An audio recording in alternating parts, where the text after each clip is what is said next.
Hi, my name's David. When I landed overseas, no lawyers, no cameras, just me. I thought I'd left the worst behind. But then I heard 6 words that shattered everything I still believed in. You were never part of this. My father took $35 billion and erased me like I never existed. They rewrote history, sold my name, and while the world applauded him, I was vanishing quietly, deliberately. What hurts most isn't what they took, it's how long they planned it, smiling in my face the whole time. And now, I have to decide, do I disappear for good, or do I finally tell the truth? The windows of my father's coastal house still faced the Atlantic like they always had. But that night, the air inside didn't carry the usual salt or comfort. It was sharp, still. You could almost hear the weight of the inheritance documents before anyone spoke. I stepped into the living room and paused. Same room, same paintings, same polished walnut floors. But something was different. They'd rearranged the chairs. My usual spot, the one next to my mother, always slightly angled toward the fireplace, was gone. Or rather, it had been absorbed into a new, perfectly symmetrical formation. Like a boardroom, everyone had a seat that said something. Mine said, spare. I took the one furthest to the side, next to the drink cart. No one looked up. My eldest brother, Reese, was already sipping something brown from a crystal glass, legs crossed like a man about to accept an award. My sister Marla avoided my gaze altogether, eyes fixed on her phone like the room itself was too heavy for eye contact. I nodded a silent hello to them both. Nothing. I used to be the easy one, the fixer, the sure, whatever you need brother who didn't fight over birthday dinners or trust funds. The one they leaned on when the plumbing broke, when they needed a babysitter, when they wanted someone to listen without judgment. That night, I felt like a delivery guy who'd shown up without a package. Then Dad walked in. His gait hadn't changed, military proud, every step a declaration.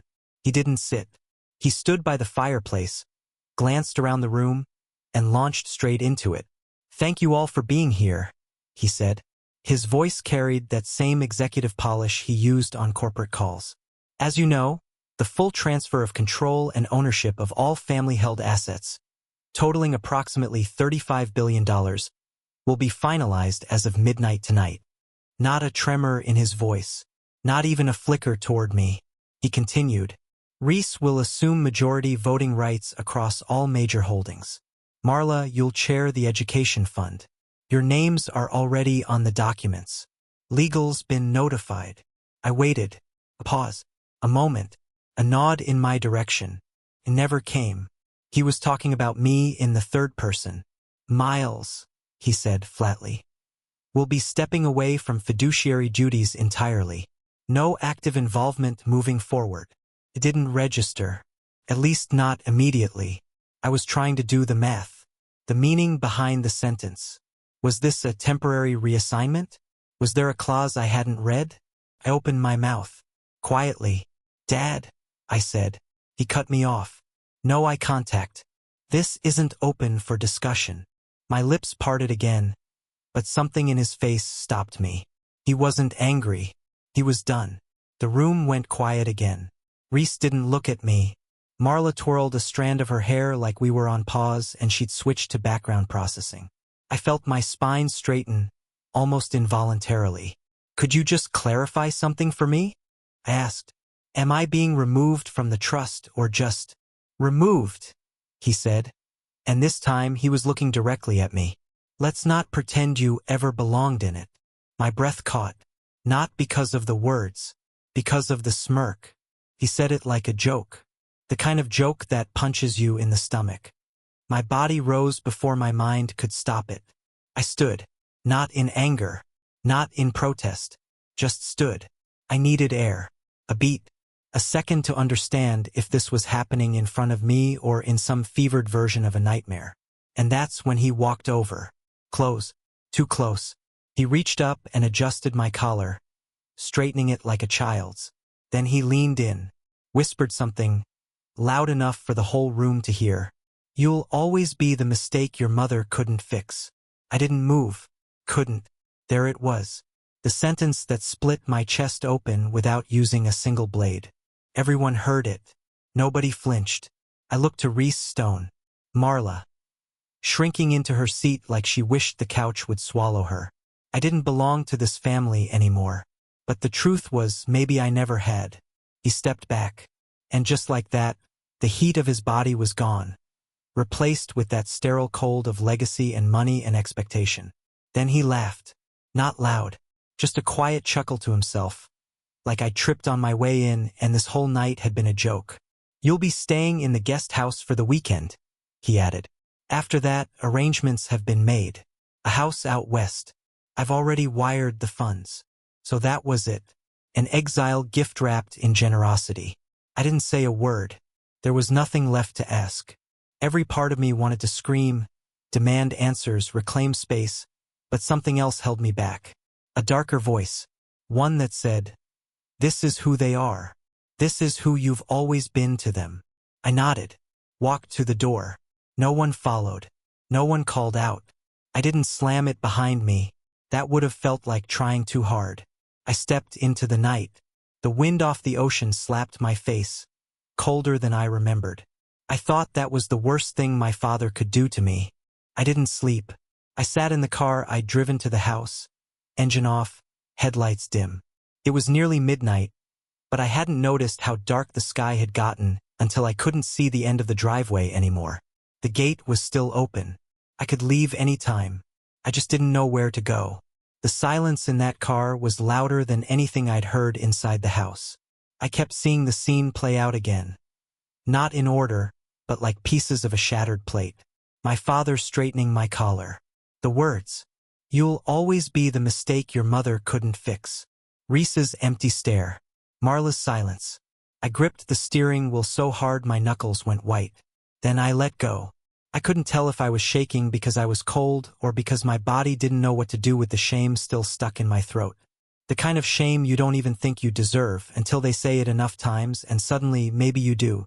I reached for the envelope on the passenger seat. The one Dad had handed me like it was some kind of generous gesture. "Everything's arranged," he'd said. Inside was a printed itinerary. I unfolded it. One-way ticket. Direct flight. Zurich. I hadn't asked for this. I hadn't even mentioned wanting to leave the country. But the ticket had been bought days ago. First class. No return date. Departure in less than 12 hours. There wasn't a note. Not even a scribbled line that said, "Take care." It wasn't a panic move. It was premeditated. Neat. Clean. A surgical cut from the family tree. At first, I thought maybe it was damage control. Maybe someone on Dad's board had pushed for distance until things cooled down. But the more I looked at it, the more it felt like a plan that had been waiting for the right excuse. My phone buzzed. It was Marla. Text, 12:09 a.m. "I know tonight was hard. This isn't what anyone wanted. Maybe some space will help you think more clearly. Safe travels." "No, sorry. No, how are you doing? Just some space." A second later, another one came through. Text, 12:10 a.m. "Please don't make this uglier than it already is. This is for the best, for all of us." I stared at the screen. I didn't respond. For the best. That phrase made my skin crawl. People only say that when they're protecting themselves from guilt. When they're more afraid of your reaction than their actions. I leaned back against the seat and closed my eyes. If I screamed now, nothing would change. If I told the press, they'd twist it. Make it about jealousy or failure or some reckless past they'd invent. No, they wanted a reaction. A meltdown.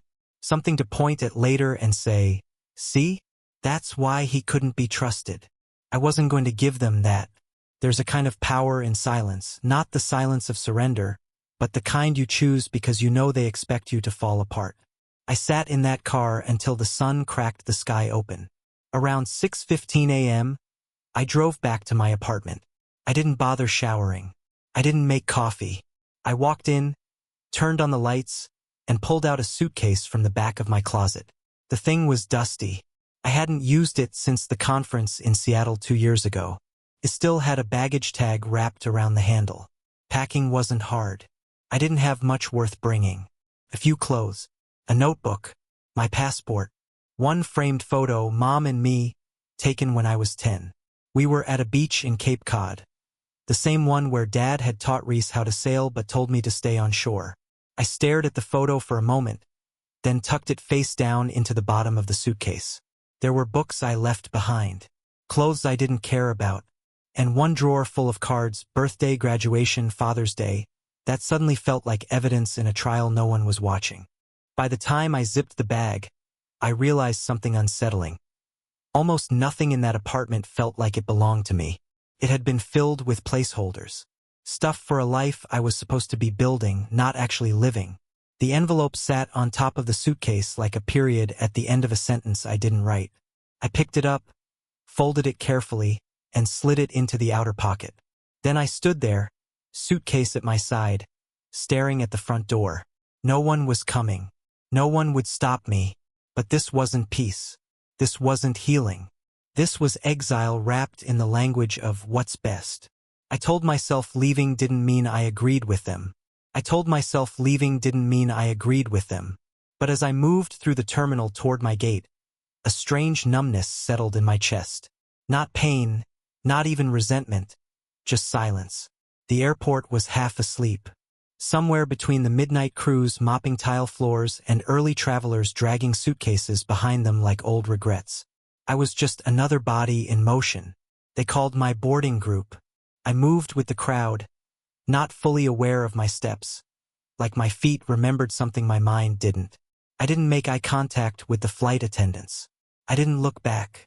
I just walked down the jet bridge and took my seat in 3A. Window seat. The kind they always said was a little treat when I was younger. When I gave something up without complaining. The cabin lights dimmed. The engine hummed.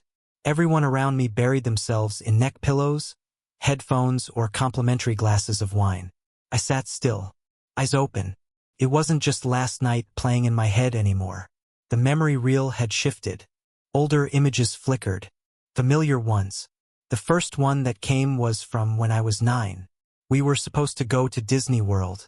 All 5 of us. Mom even bought matching t-shirts, which I hated, but wore anyway. Bags were packed, hotel booked.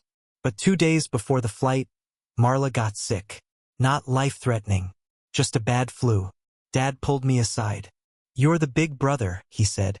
"You understand these things better than Reese. We need someone to stay behind. Keep her company. Your mom's got work. I've got meetings. Can I count on you?" I remember nodding. He smiled like I'd passed a test. "See? That's what makes you special. You just get it." The flight to Orlando left without me. Reese came back with mouse ears and a tan. I stayed home and played board games with a sister who didn't even remember asking me to stay. At the time, I thought I was proud. I was the mature one. The one who didn't make things harder. Who made choices without needing a tenty. But now, 30 years later, stuck in a metal tube halfway across the Atlantic, I realized that moment wasn't about maturity. It was the start of a pattern. Every time something had to give, vacation days, family events, money, I was the one they leaned on to absorb the loss. And they always dressed it up as a compliment. "You're so dependable. You're not dramatic like Reese. Marla's fragile, you know how she is." I became the default sacrifice. The emotional buffer. The son who made it easier for them to be who they were without consequences. And I never challenged it. Because deep down I believed something poisonous. If I'm good enough, quiet enough, patient enough, they'll see me. They'll choose me. But they didn't. Not because I wasn't valuable, but because I never made them pay a price for sidelining me. I made it easy. They didn't see me as invisible. They saw me as convenient. I leaned my head against the window. Outside it was pitch black. We were flying over the ocean, and the darkness looked endless. I thought about the years I'd spent earning that image, being the one who never fought, never made a scene. I'd worn that like a badge. A good son, quiet man, a helper. But now it felt more like a cage I built myself. I turned reliability into an identity, one they could exploit. I wasn't angry in that moment. I wasn't even bitter. I was grieving the version of me that waited decades for someone else to say, "You matter too." grieving the time I'd spent twisting myself into something easier to manage. Quieter, smaller, that hurt more than any insult my father had thrown at me. I closed my eyes and breathed in the recycled cabin air. It smelled like plastic and coffee. I pressed my fingertips against my thighs, grounding myself. I didn't hate my family, not yet, maybe not ever, but I could finally name what they did. They trained me to be reliable, then punished me for not being exceptional. They taught me to carry weight that wasn't mine and told me it made me strong. But really, it just made me disappear. And now, in the cold quiet of an overnight flight headed nowhere I'd planned to go, I finally saw it clearly. Once you see the pattern, you can't pretend it was an accident anymore. Once you see the pattern, you can't pretend it was an accident anymore. So I stopped pretending. By the time the plane touched down, the sun had already risen over a city I'd never stepped foot in before. Everything felt too clean, too polished. Like I had walked onto a movie set where I didn't have a script. My body moved through customs like muscle memory. I handed over my passport, smiled politely, nodded when asked questions I didn't hear. Outside, the air was colder than I expected. I pulled my jacket tighter and scanned the sidewalk for the black car that had been arranged to pick me up. It was there, on time, efficient, sterile. Like everything else. The driver said my name and opened the door. We didn't talk much. I stared out the window as tall buildings, unfamiliar signs, and narrow streets blurred past. The city didn't care who I was, and maybe that was the only kindness it could offer. By the time I got to the apartment, I was sleep-deprived and emotionally hollow. I dropped my bag by the door, walked through the place like I was casing it for a break-in, and collapsed onto the stiff, too-clean couch. And then my phone buzzed. One message. 6 words. Don't forget who bought your ticket. No name. No context. But I didn't need either. The tone? Controlled. The kind you use when you're not threatening but reminding. It wasn't about gratitude. It was about ownership. Stopped me cold. So they were still pulling strings. From an ocean away. Still framing exile as generosity. Still dressing up control as care. I sat with that for a few minutes, phone in hand, thumb hovering over the screen. I didn't respond. Not right away. Instead, I stood up, walked into the kitchen, poured a glass of water I didn't drink, and stared out at the foreign skyline. I wasn't angry. Not yet. But I was clear. Later that afternoon, I made the call. It rang twice. My father answered. That smooth voice of his, always half smiling, always 2 steps ahead. Well, he said, look who finally decided to check in. I ignored the bait. I won't accept money going forward. Silence. A pause so slight it was designed to signal amusement, not shock. You won't accept? He laughed, sharp and short. Is this a vow of poverty or a tantrum? I kept my voice calm. I'm not refusing help. I'm refusing leverage. He exhaled loudly, the way someone does when they think you're making something harder than it needs to be. Son, this world doesn't reward martyrs. It rewards smart people who know how to play their position. I'm changing mine. Another silence. This one longer. Then softly, mockingly. You know, you used to be the reasonable one. I didn't answer. I hope the view from your moral high ground is worth the cold nights. Still, I didn't flinch. You can love someone and still not let them use you. You think this is use? He scoffed. You think we didn't give you everything? You gave me just enough to keep me in the game, I said. But never enough to win. I could hear a shift in his breathing, less sure now. I wasn't shouting. I wasn't even angry. That scared him more than rage ever could. This is childish, he said. No, I said. This is the first adult conversation we've ever had. I ended the call, and for the first time in my life I didn't feel guilty. No apology. No scrambling to reframe what I'd said. No backtracking. Just quiet. I sat back on the couch, phone still warm in my hand, and looked around the room. Still unfamiliar. Still cold. But something in me wasn't. Something subtle had clicked into place. Not rage. Not defiance. But certainty. They laughed because they didn't believe I'd follow through. because I never had before. But this wasn't a tantrum. This was the end of training. They thought my silence meant I'd fold again. They thought my silence meant I'd fold again. They were wrong. It started with a locked document. I hadn't gone looking for it, at least not consciously. I was reviewing some archived contracts related to one of the Foundation's overseas branches, the one I used to oversee. I'd always had access, even after stepping back. But now, the credentials didn't work. At first, I thought it was a technical issue. I contacted the admin at the firm we'd partnered with for digital security, someone I knew well. He sounded hesitant. "Your profile was removed last week," he said. "Removed?" I asked, forcing my voice to stay level. "Your name, your permissions, your entire access tree is gone." It wasn't deactivated. It was deleted. I didn't respond. He must have heard something in my silence because he added, "I thought it was part of a restructure. Orders came from the top. Sorry, man." I thanked him, hung up, and stared at the screen. Then I opened the nonprofit's website. The About Us page used to have a photo of the founding team. Me, my sister, our parents. The caption read, "Built by family, led by values." Now it read, "A legacy of vision, led by those who carry it forward." No photo, no mention of me, not even in the archive. It wasn't just a cold shoulder. It was erasure. I didn't call right away. I didn't shout. I didn't text a dozen people demanding answers. Instead, I sat in the silence they'd carved out for me and let it say what it needed to. Later that evening, after I'd walked around the block twice to clear my head, I called him.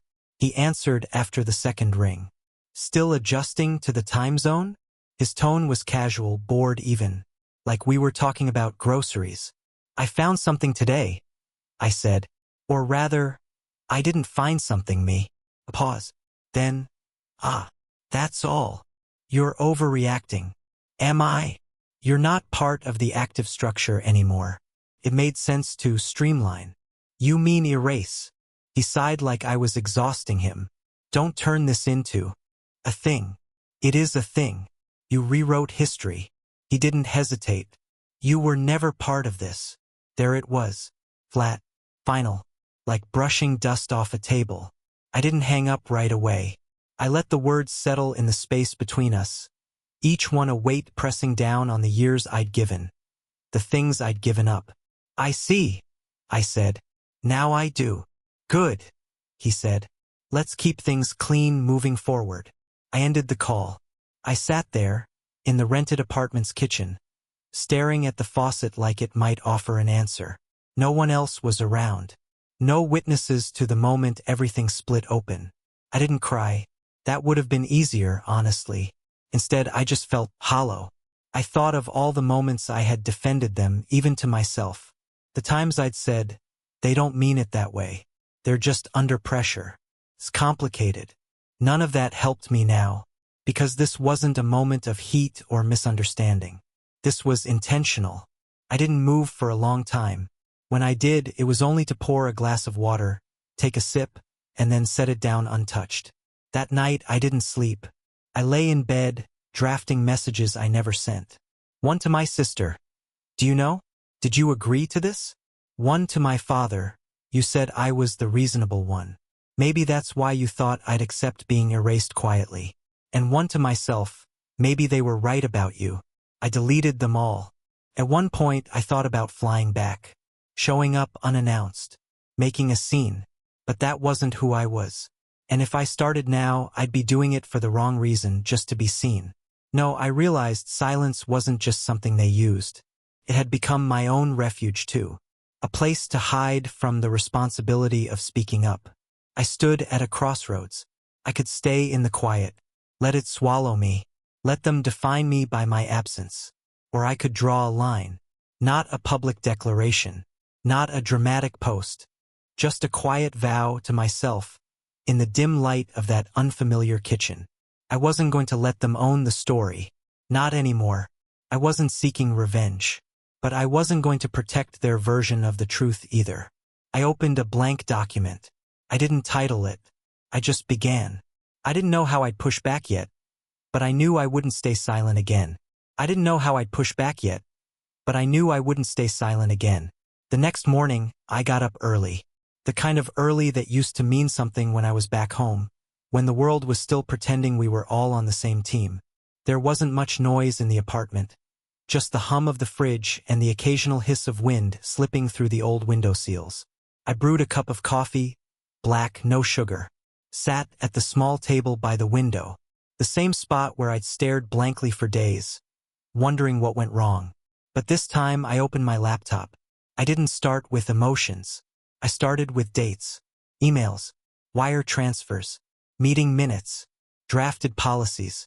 I went through every folder, hard drive, and old notebook I had in my luggage. They had scrubbed my name from the front-facing materials, but they couldn't erase what I still held. No accusations, no open wounds. Just data. From mid-morning to dusk, I worked. No calls. No background music. Not even the TV on mute. The silence wasn't cold, it was controlled. I didn't rush. Every document was labeled, cross-referenced, stored. It wasn't about revenge. I needed clarity for myself first. I started sleeping with a flash drive under my pillow. Not because I thought anyone would break in, but because something had shifted. This wasn't just emotional exile anymore. It was war by paperwork. By the third day, I knew what I would do. The question wasn't if I'd act, but where to begin. There were a dozen fronts I could open. The nonprofit's misuse of international funds, the fake signatures on grant agreements, the rewritten bylaws they passed without full board consent, while I was on sabbatical. But I chose the smallest target first. It was one detail no one outside the family would care about. But it was concrete. A trust, once jointly managed, now funneled through a shell account under a name that didn't legally exist when the trust was formed. I gathered everything. Digital copies, notations from old email headers, the original filing from over a decade ago. All of it showing my legal role as co-trustee. They had removed me without proper process. I wasn't going to sue. Not yet. But I filed a formal notification with the bank's legal team overseas. Just a query, really polite, clinical, dry as sand. By noon, the email had been sent. Quietly. No announcement. No drama. By dinner, my phone wouldn't stop buzzing. First, it was Lisa, my sister. Hey! Random. But did you do something with the Singapore account? I didn't answer. I let her voicemail hang in silence. Then came the message from Mark, our family's longtime legal fixer. Need clarity on your recent inquiry. Would be good to discuss context. Unofficially. Finally, just past midnight, Dad called. I didn't pick up. He didn't leave a message. By morning, it had shifted. They weren't calling to pacify anymore. The tone hardened. Legal jargon showed up in emails. Accusations whispered just loud enough for me to hear. One message said, "You've always had a habit of misunderstanding your role." Another warned, "This could be seen as a hostile action. I think carefully before escalating." But the most telling came from my father himself, forwarded through a third party. He'd written, "If he wants to burn bridges, let him burn." He was never good with legacy anyway. That one stung. Not because it surprised me, but because it meant he had never seen me as part of the structure, only part of the cover. Still, I didn't react. I documented everything. Screenshotted messages. Forwarded voicemails to a secure folder. I responded to nothing. Each silence was deliberate. I wasn't above fear. My hands shook sometimes when I opened a new message.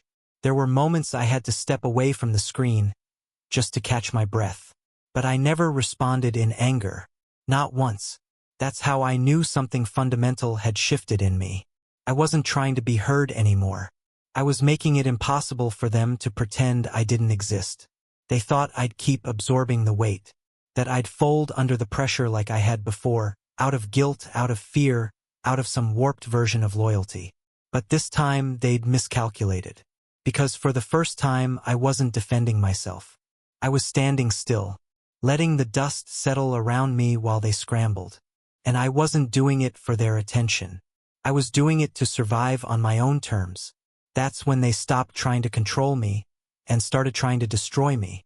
That's when they stopped trying to control me and started trying to destroy me.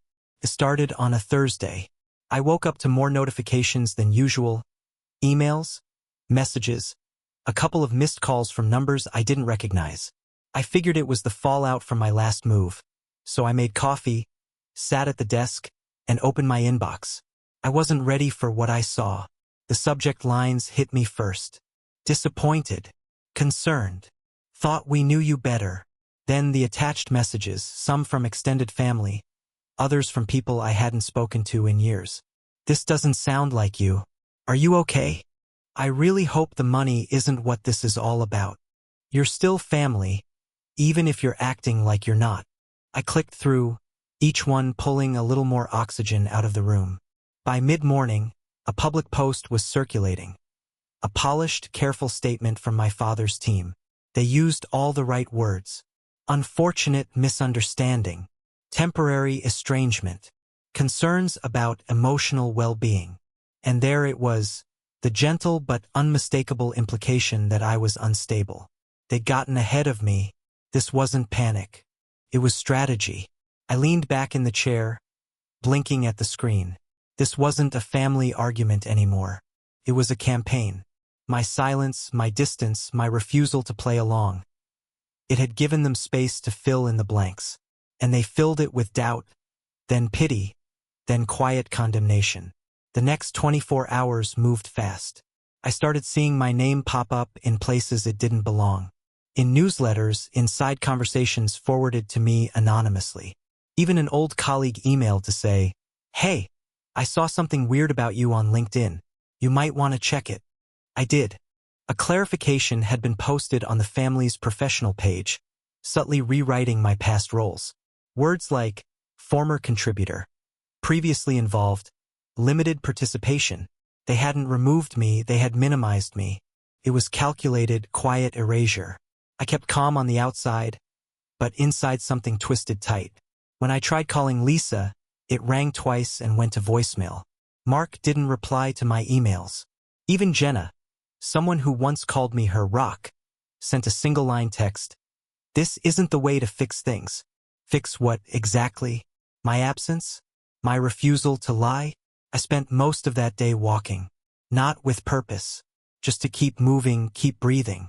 I passed cafes full of strangers, parks full of laughter, conversations I wasn't part of. I felt the isolation in my bones. For a few hours, I actually wondered if I'd made a mistake. Not because I thought they were right, but because the cost was starting to feel real. Reputation isn't just vanity, it's currency. And mine was being devalued by the hour. I got back to the apartment around 5 p.m., drained. Sat at the edge of the bed, phone still in hand, staring at the same statement I'd read 3 times already. Then something strange happened. An email popped up. No subject line, just an attachment and one line in the body. I thought you should have this. I almost didn't open it, but curiosity got the better of me. It was a scan of an old memo, dated, signed, and copied to a list of board members. In the margins was a note in my handwriting from 5 years ago, proving I'd been present for a vote they now claimed I'd had no part in. Not a game changer, maybe, but enough to show that their version of events wasn't airtight. I stared at it, stunned. Someone had kept this. Someone had been watching. I didn't know who. I didn't need to. What mattered was that I wasn't as alone as I'd thought. That night, I didn't sleep much. But for the first time in days, I wasn't spinning. I spent the next morning sorting files again. Not in panic, but with focus. I pulled up timelines, reread contracts, reviewed old group emails. I knew exactly which pieces to hold back and which ones could dismantle the story they were telling. And I didn't release any of it. Not yet, because truth, when rushed, can look like desperation. I was going to wait, not because I was afraid, but because I wanted it to matter. When I spoke next, it wouldn't be noise. It would be thunder, and that required timing. So I sat at the window, same chair, same cup of coffee, still black, still bitter, and waited for the exact moment. If they wanted a war of truth, I was finally ready to finish it. If they wanted a war of truth, I was finally ready to finish it. The silence that followed wasn't peace, it was strategy. I didn't speak. I didn't post. I didn't respond to the baited messages or the concerned inquiries. I let the dust settle, knowing full well they would take the stillness as surrender. By the fourth day, I watched their confidence return. Their tone sharpened again, measured and smug. There was a fundraiser hosted by my father's foundation. Photos everywhere, smiling faces, hands shaken, praise exchanged. My name, of course, wasn't spoken aloud. But I saw the subtle narrative taking shape. He's no longer relevant. We've moved on. It's handled. And then came the final blow.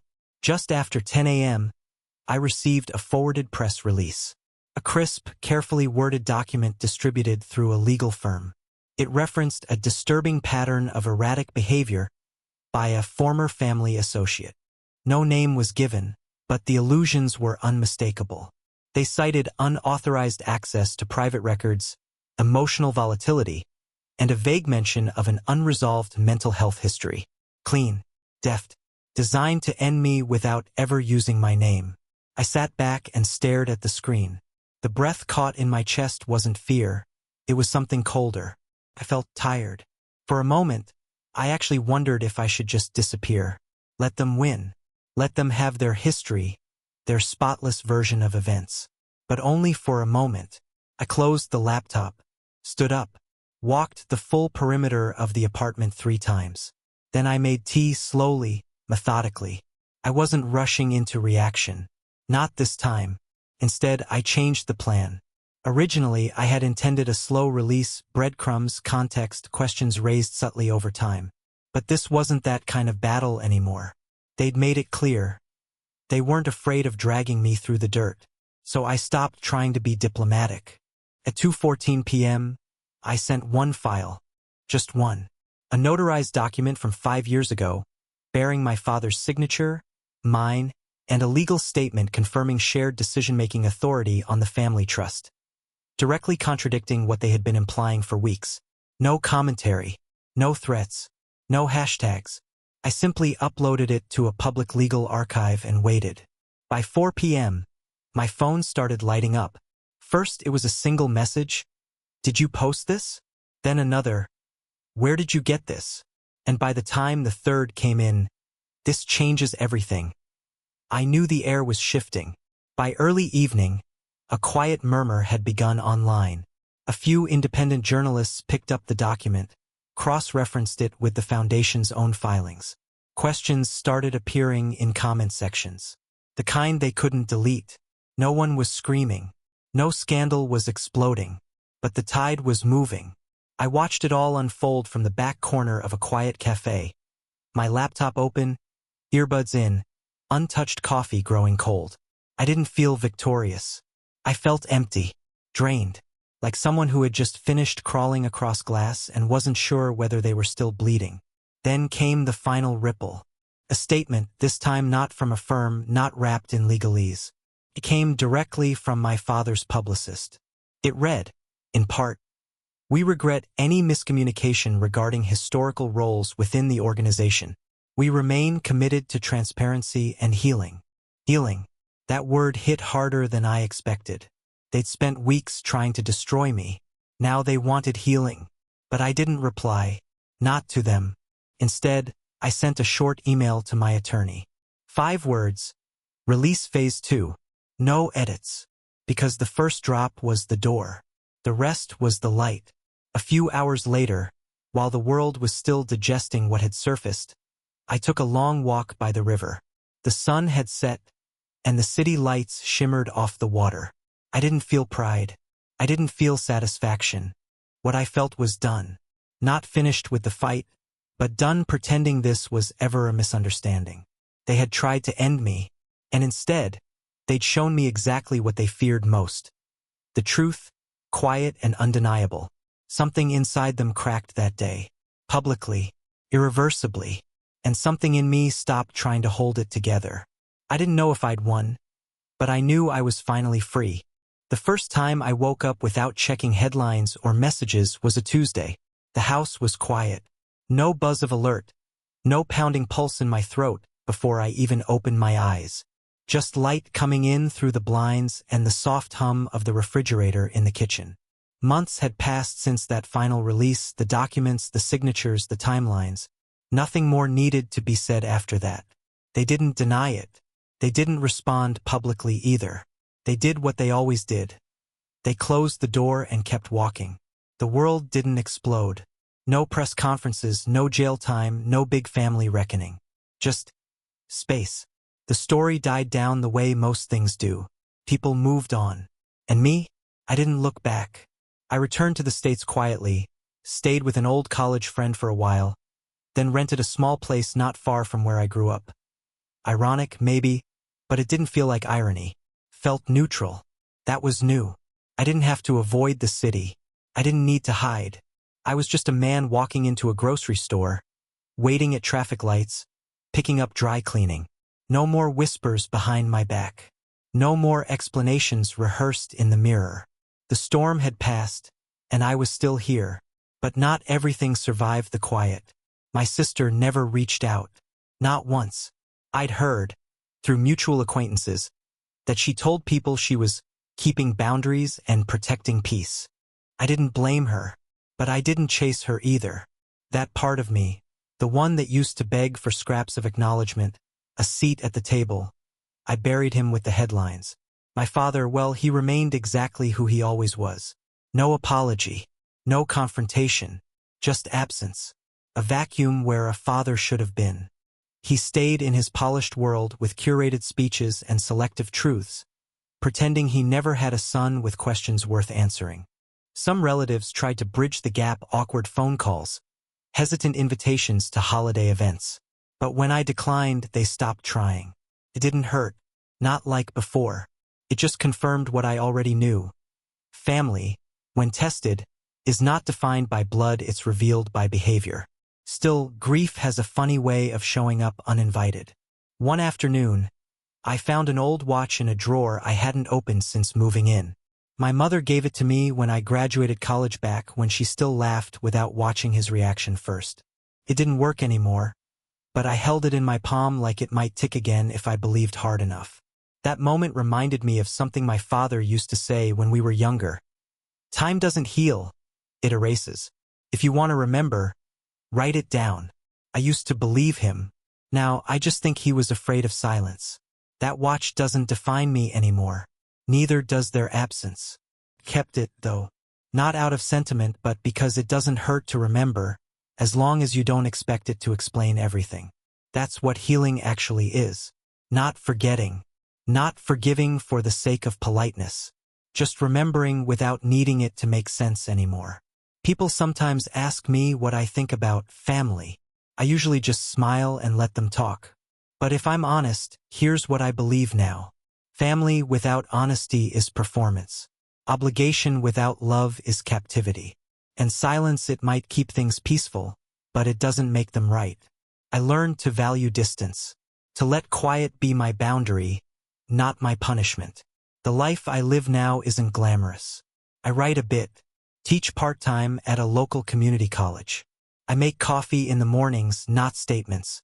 I walk more, read more, and when people ask what I do, I tell them, I'm learning how to live without waiting to be approved. Because that's the life I chose intentionally, quietly, and completely mine. I wasn't broken by what my father took, I was freed by what I finally refused to give.